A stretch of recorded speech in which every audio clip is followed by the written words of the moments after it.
Well, look at here. The New Orleans Saints are quietly 2-0.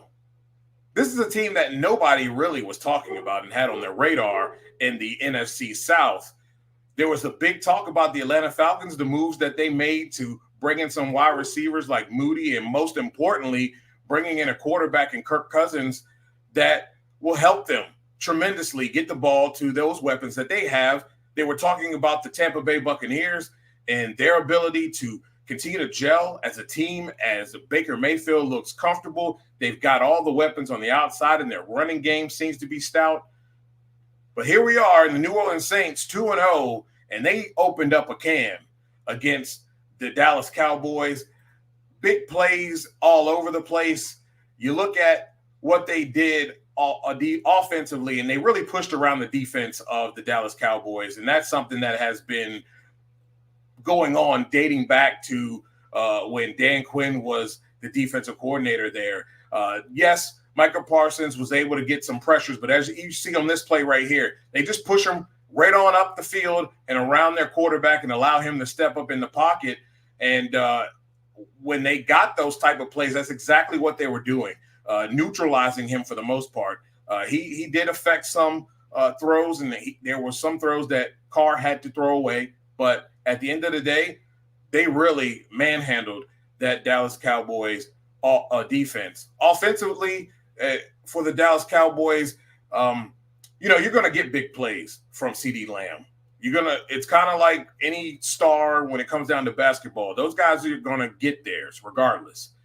The question is can you shut down everybody else? And they did a really good job of, outside of a couple big plays that resulted in the touchdowns in the red zone, they really locked down and forced field goals and forced them to really work hard in that red zone area.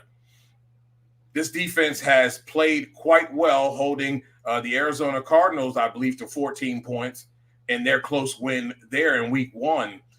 But with all this cool stuff, with all this great stuff that we saw offensively and defensively, Dennis Allen feels like there's more work to do. And yet there's some things that we got to get cleaned up. I think there was, a couple of targeting issues in the run game that we've got to, improve on. A couple of penalties which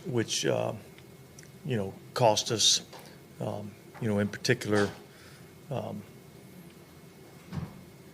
the penalty on the extra point, was a big penalty, caused us to have to kick the ball to the returner, and that was their best field position to start the game. So that was, a negative that we got to get cleaned up. I think defensively, our third down stats weren't where they needed to be. It was probably more of a product of what we did on second down, getting them into too many shorter yardage situations, which caused us not to be as good on third down.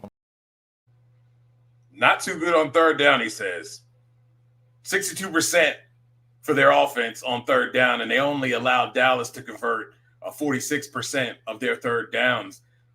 That's a guy who's hungry and wants perfection, apparently, because those stats you'll take. I mean, they really did a heck of a job of just executing well and allowing their playmakers to make plays. Derek Carr is right where you want him to be as far as passing. 11 of 16, 243 yards and 2 tutties and 1 INT. Most importantly, though, is this running game. The balance was there.